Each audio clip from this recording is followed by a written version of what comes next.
una plataforma de una historia un poco gris. Pero allí vi que mi padre verdadero era Dios. Es difícil. Hay personas ahora mismo que yo estoy diciendo esto y dirán, pero a ti no te violaron, a ti no te dieron una paliza cuando tú...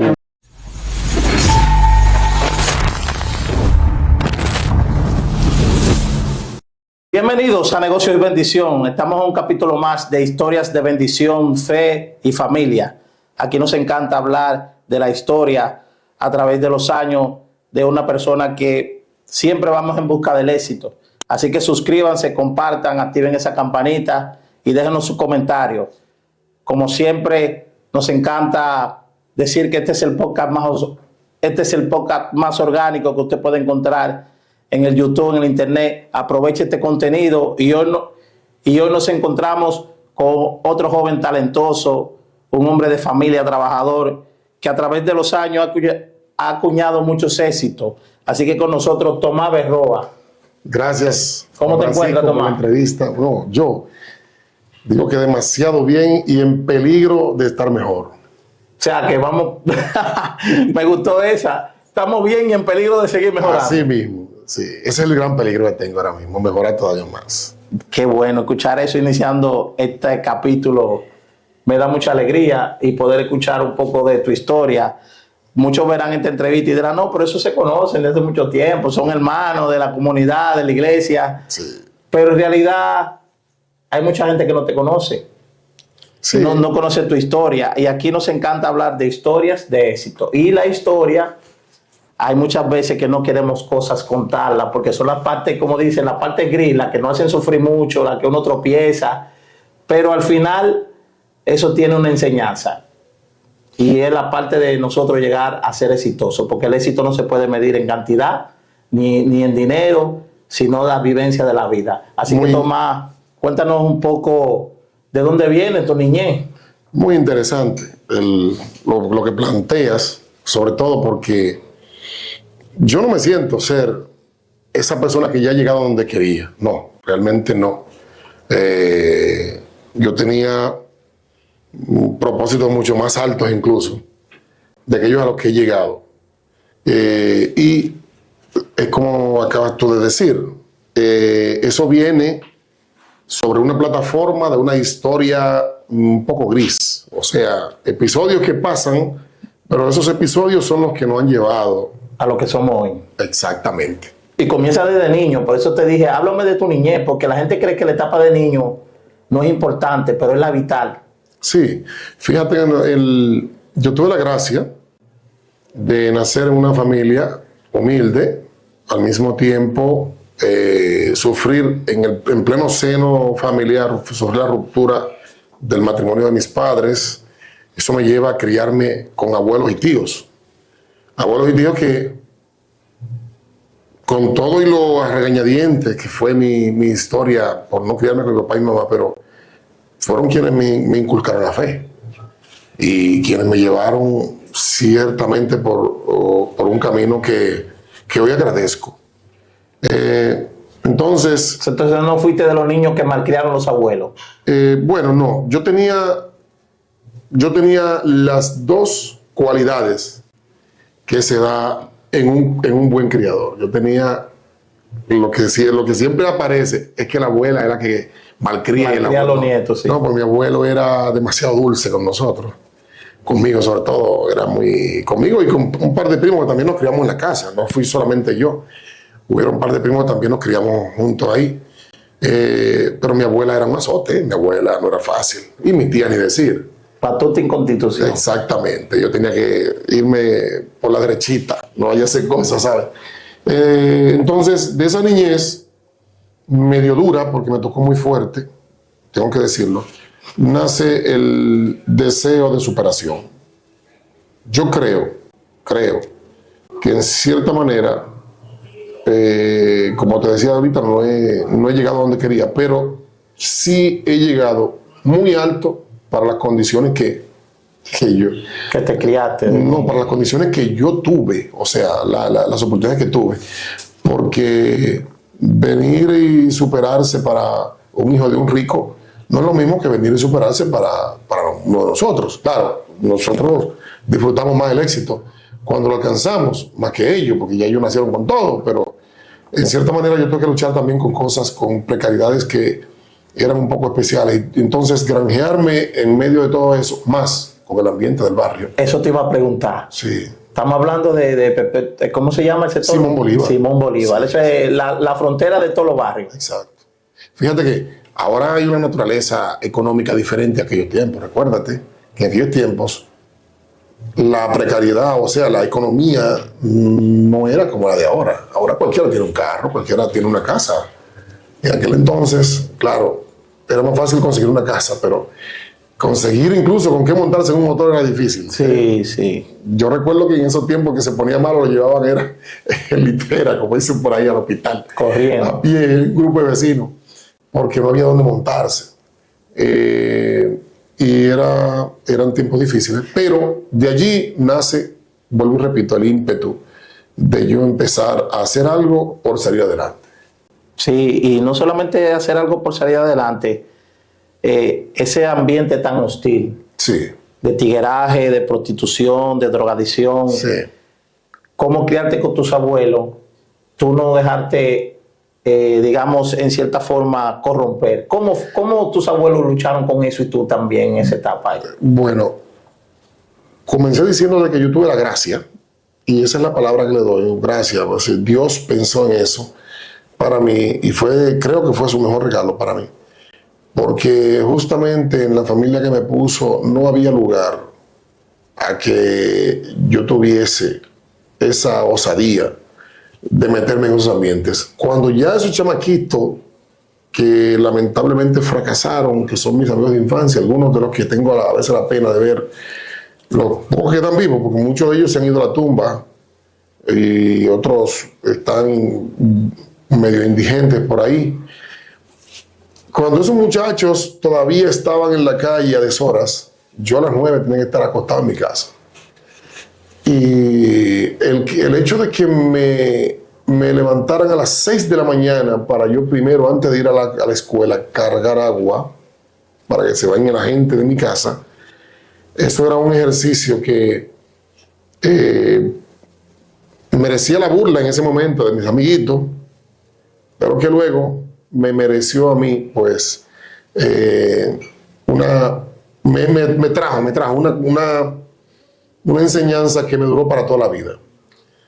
Porque vi allí que ese esfuerzo traía un beneficio. Yo no lo veía en ese momento.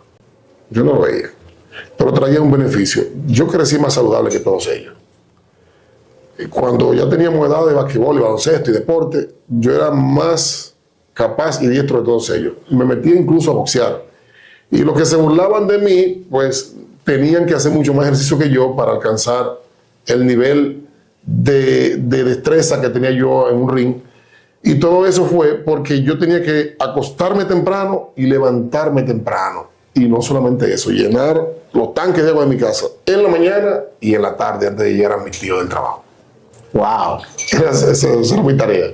Porque claro, yo era el mayor de mis hermanos, de los 4, yo era el varón mayor, porque mi hermana, que es la mayor, pues no, era hembra, ella no tenía que hacer esos oficios, sino hacer oficio en la casa. Pero yo tenía que salir a buscar agua y eso, los otros eran menores que yo. Todo eso me enseñó. Además también que me inculcó desde temprano la doctrina del trabajo duro. Ya para mí, después de ahí, yo en mi vida laboral nunca me encontré nada duro. Claro, ya estabas acostumbrado a una disciplina, una cultura, una vivencia desde pequeño. Y también estudiaba. En ese tiempo, para nadie es un secreto que como era tan dura la cosa, a veces muy pocos estudiaban. Sí, sí. Tú sabes que es así, más si es un barrio así, como estamos hablando de Simón Bolívar. ¿Tú estudiaste? La deserción estudiantil en aquel entonces no era, era mucho peor que la de ahora. Claro. Muchos desertaban de las escuelas, se iban en octavo, primero de bachillerato, a veces no. Era así. Yo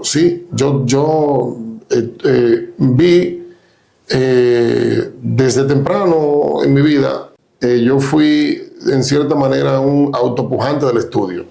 ¿Por qué? Porque recuerda que a los muchachos en aquel entonces había que obligarlos para que estudiaran. En mi caso, yo vi en el estudio la última salida. Yo no tenía otra salida sino que estudiar. Mi papá me ayudó en eso porque desde los 14 años, cuando yo cogí mis vacaciones de los 14 años, él me llevó a trabajar con él. Y mi papá trabajaba construcción. Imagínate un niño de 14 años trabajando en construcción. A la semana yo con todos esos callos, que no iba a querer. Yo decía, bueno, yo no voy a dejar. Claro. Entonces yo, todas mis vacaciones en ese momento las trabajé con mi papá. Hasta el sábado antes de entrar a la escuela, yo entraba el lunes. Y yo recuerdo que ese año fue un año de mayor esfuerzo para yo sacar buenas notas. Había una fiebre en ese entonces de ir a las escuelas técnicas. Yo en mi barrio tuve precedentes. Muchos fueron a Loyola, otros a ITESA, que ITESA quedaba mucho más cerca que Loyola. Y allí, pues, yo decidí, no, yo fui, cogí mi examen de admisión. Mi papá ni siquiera sabía que yo iba por ahí. Y hasta que yo le dije, mira, necesito tanto porque hay que pagar una inflexión, unas cosas, y ya no se sabe. Y así empezó mi vida estudiantil ya en el área técnica. Me gradué en ITESA a los 18 años, casi para 19. Estuve trabajando desde antes de graduarme. Tuve la gracia de que, pues, en ese entonces, a nosotros, antes de salir, ya nos tenían trabajo. Y yo conseguí trabajo, de hecho, poco antes de los exámenes finales. Yo empecé una semana antes y me dieron un permiso para yo ir por la mañana a coger los exámenes. Claro, gracias a Dios yo liberé todas mis materias, no me quedó ninguna, porque cuando se te queda una materia, pues hay que otra vez perder tiempo, ya hay exámenes extraordinarios y todo eso, en ese entonces. Y así por el estilo, siempre estudiando para superarme, era mi norte. Estudiando ingeniería electromecánica en la UAS, ya era ingeniería mecánica solamente, pero ahí. ¿Y viste que valió la pena haber estudiado? No es que lo vivo todavía, lo vivo. Si no hubiese sido esa la diferencia, hoy yo no estuviese laborando de lo que estoy laborando. O sea, yo laboro en mi carrera justamente porque me preparé, pero no fue una idea mía, te digo. Eso fue que Dios trilló ese camino, me hizo pasar los trabajos que pasé para que yo me interesara. Claro. Imagínate que tú hubieses tenido la osadía o decir, no, yo no voy a estudiar y quedarte como la mayoría como la mayoría en ese tiempo, sí, que no era una opción estudiar porque había trabajo duro, la economía, los padres. Imagínate tú no cambiarías ningún momento de eso. ¿Tú crees que todo lo que te sucedió, el hecho de tus padres, criarte con tus abuelos, el barrio, tú no cambiarías nada? No, exactamente. Ahí entra algo en lo que algunas personas incluso me han cuestionado, me han criticado. Y me dicen, pero tú no desearías haber pasado menos trabajo. Yo digo, no. Si yo hubiese pasado menos trabajo, posiblemente mi historia no hubiese sido de este color. Posiblemente, bueno, quién sabe si hubiese sido todo risa. Pero por el muestrario que he visto en otras personas, no creo que hubiese sido tan bonita la historia mía. Porque aún con todas esas amarguras, en momentos,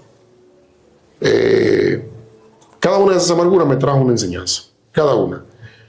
Inclusive episodios muy dolorosos que a nadie se lo deseaba, no se lo desearía, trajeron en su momento algo que me impulsó.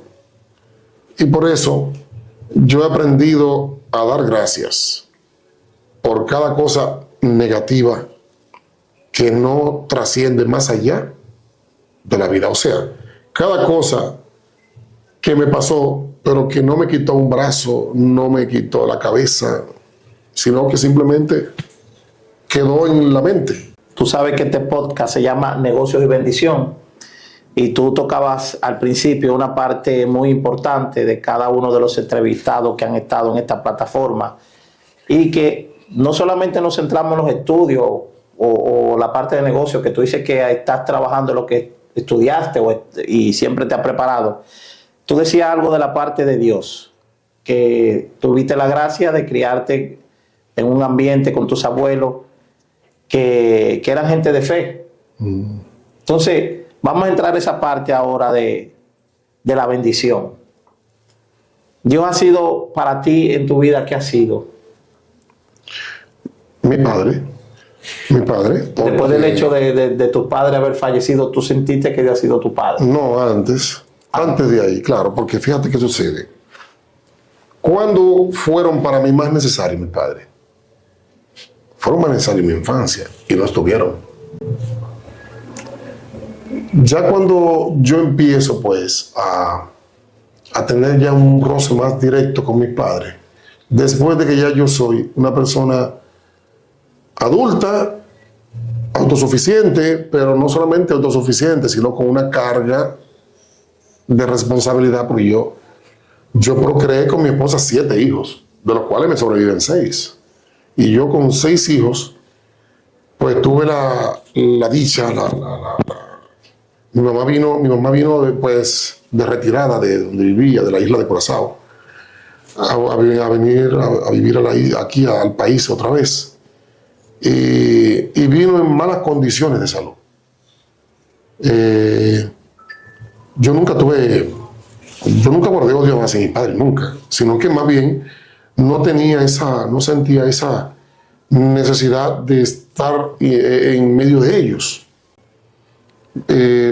Pero viendo la dificultad por la que estaba atravesando, pues sí yo necesité pues, involucrarme más. Y así viendo pues la soledad en la que ya iban entrando, porque no hay una cosa que sea más torturosa, o sea, tortuosa, que traiga más tortura que la soledad.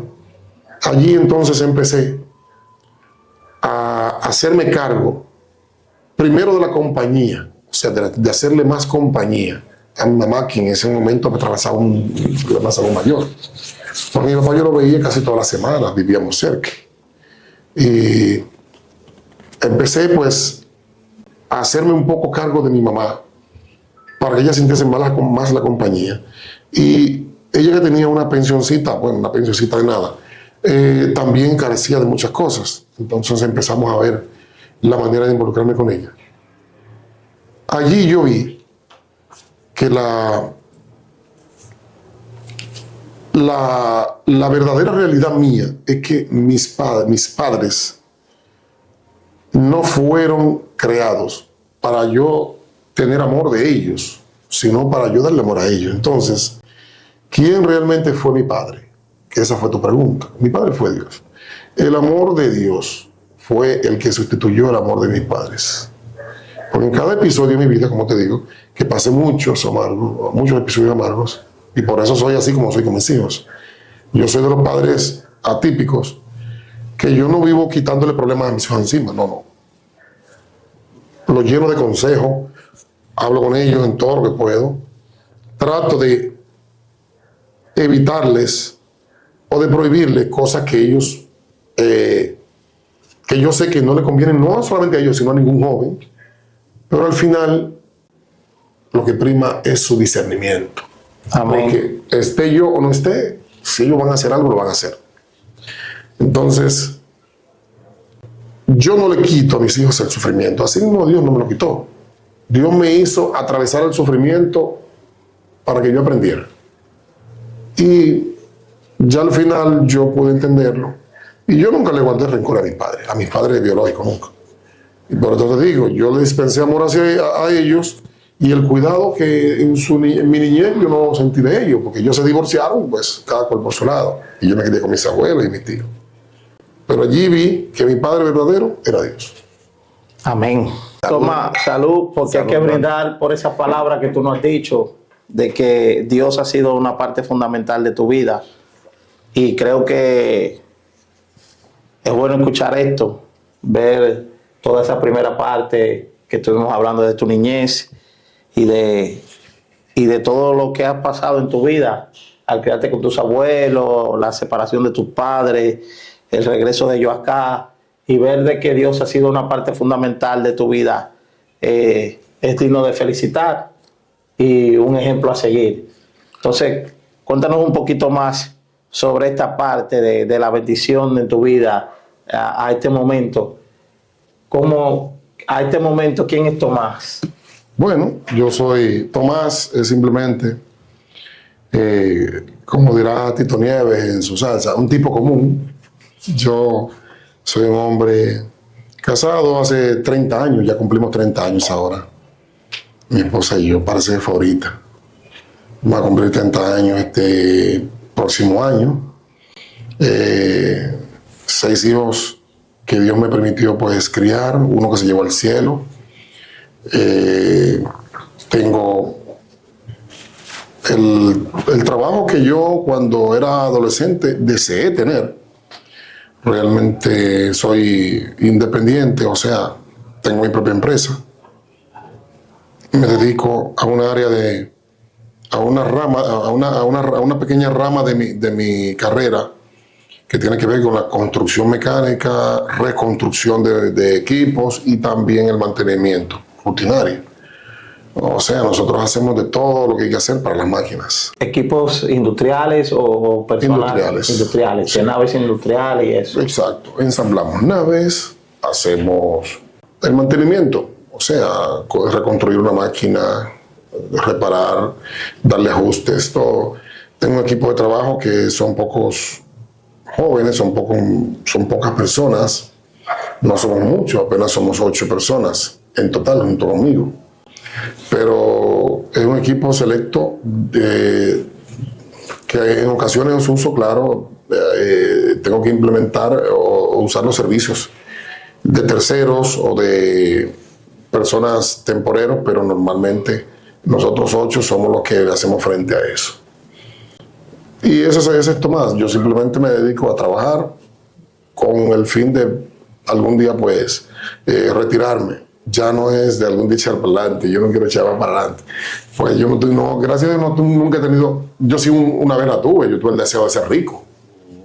¿Y quién no? Cuando ha nacido pobre todo el mundo quiere ser rico. Todo el mundo quiere ser rico. Pero en la medida que fui madurando, me fui dando cuenta que la riqueza es...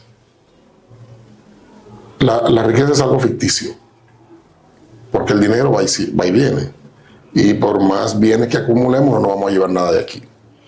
Entonces la riqueza está en aquello que se tiene y nadie te puede quitar, y eso es lo que yo trato de acumular, lo que yo tengo que nadie me puede quitar, o sea, esta felicidad que Dios me da de ver realizado en mi familia, en mí y en muchas otras personas que están cerca de mí, realizado sueños de felicidad que no tienen nada que ver con el dinero.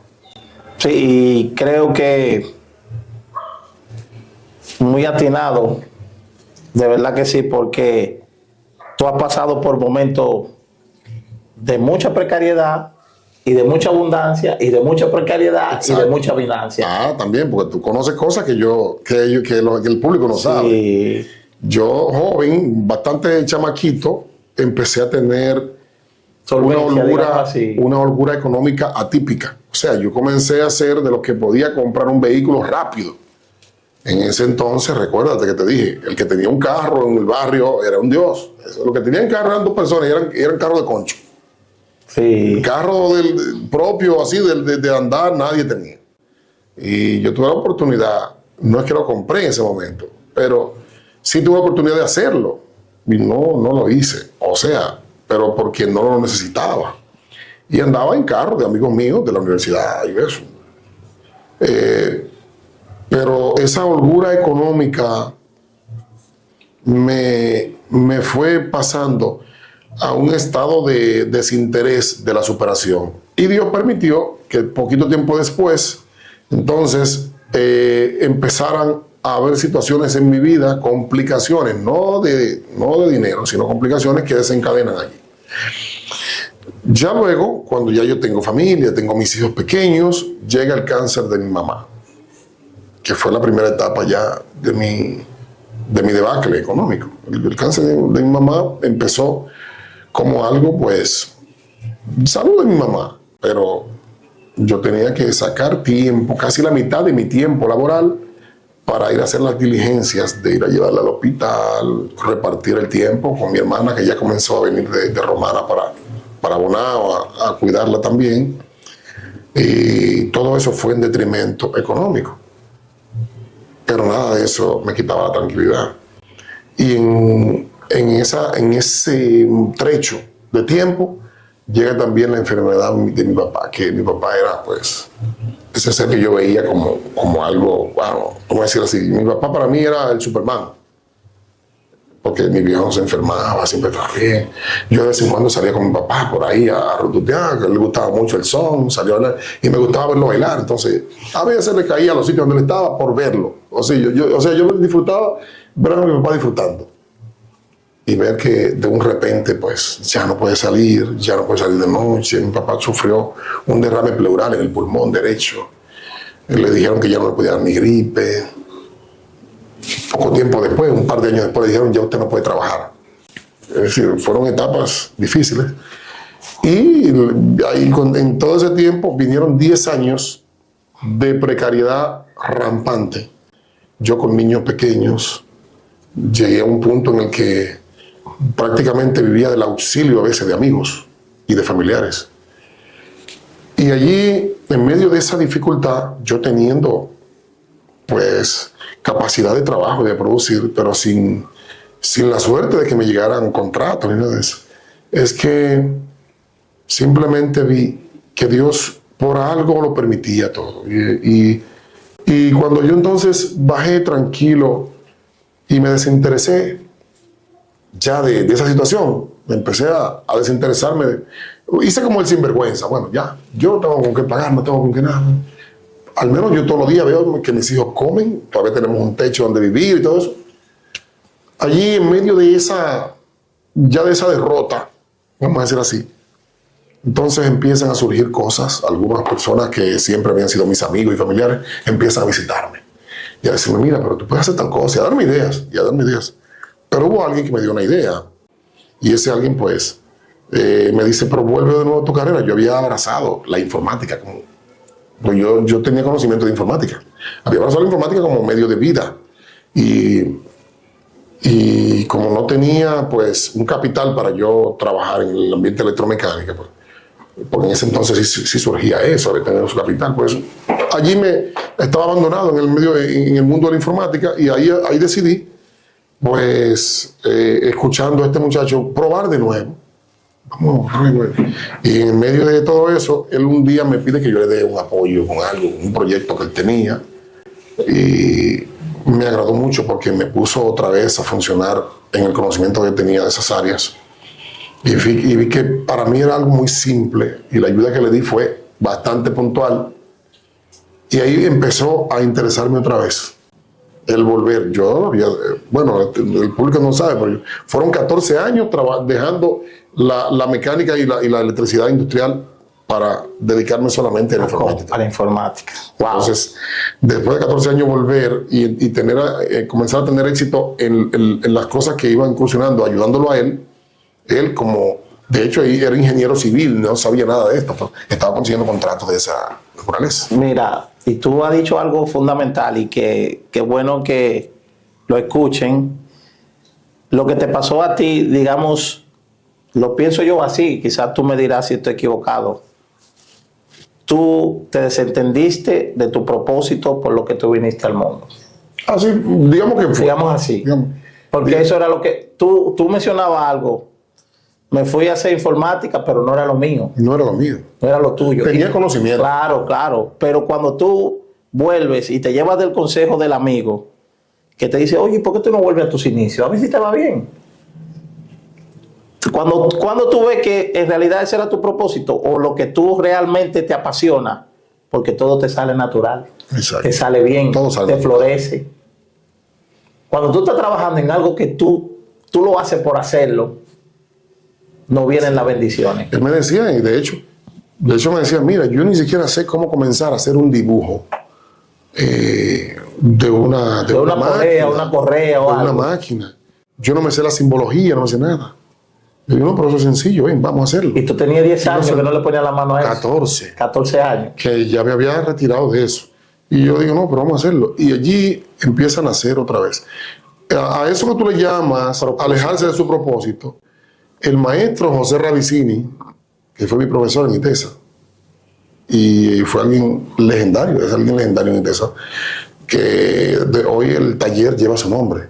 El taller industrial de mecánica lleva el nombre de José Ravicini. José Ravicini me dijo una vez que lo que nosotros necesitamos tener para llegar a ser bueno en algo se llama vocación. Vocación también. Vocación. O sea, no es el propósito. Esa era tu vocación.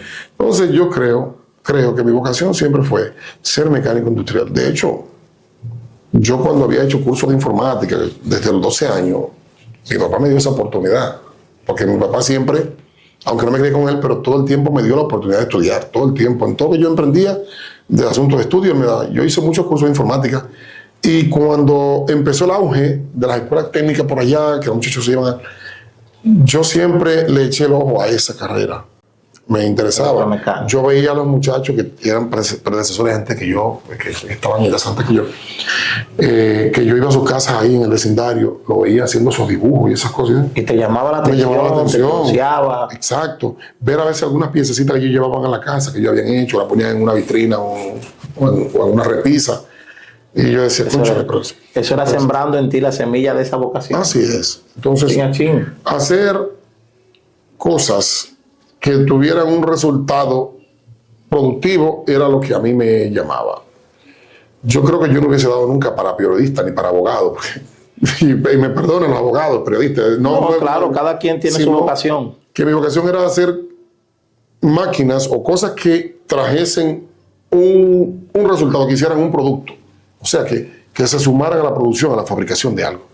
Y eso era lo mío. Y la mecánica industrial es la rama base de eso.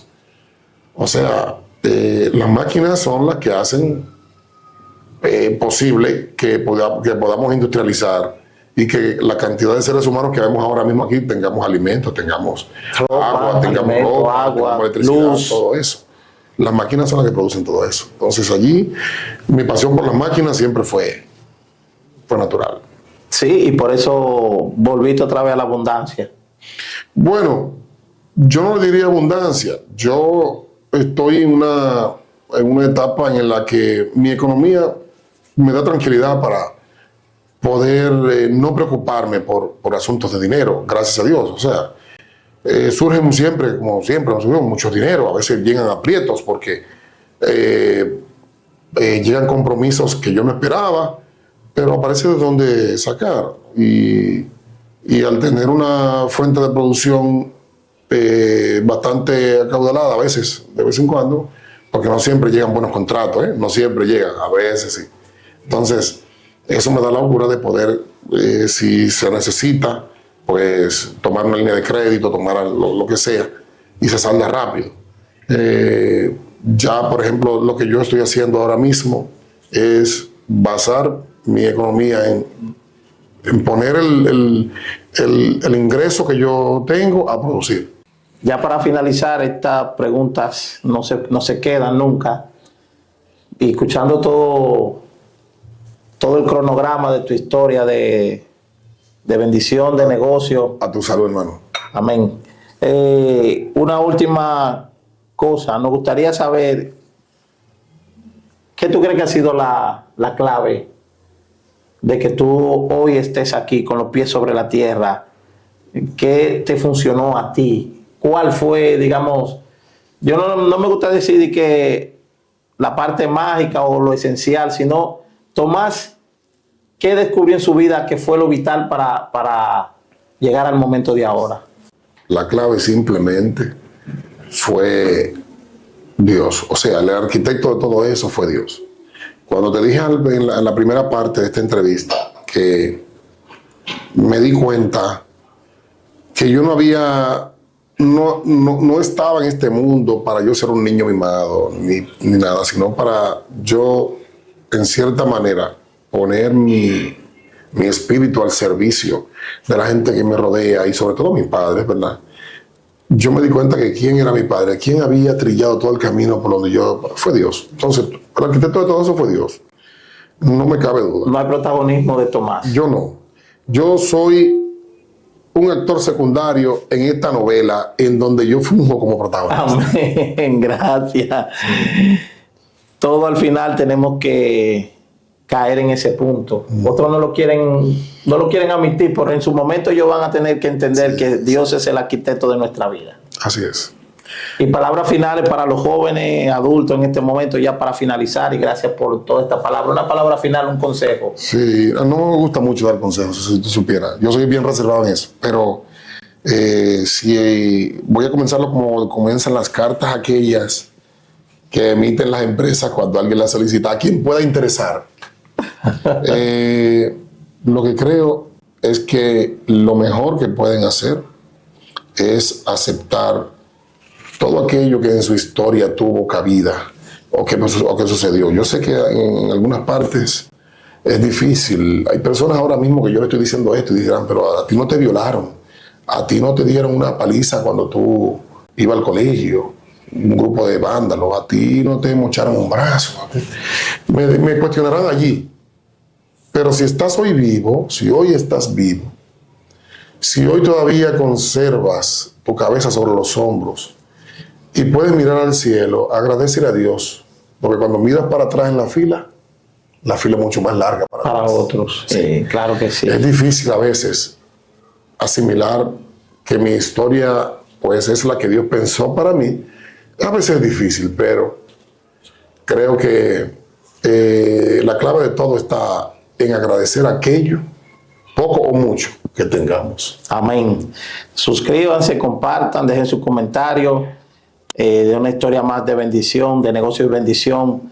Y gracias, Tomás, de verdad que impresionante conocer un poquito más de tu vida, porque si nos pusiéramos a hablar de más cosas, no duráramos 3 horas. 4. No, gracias a ti por la entrevista.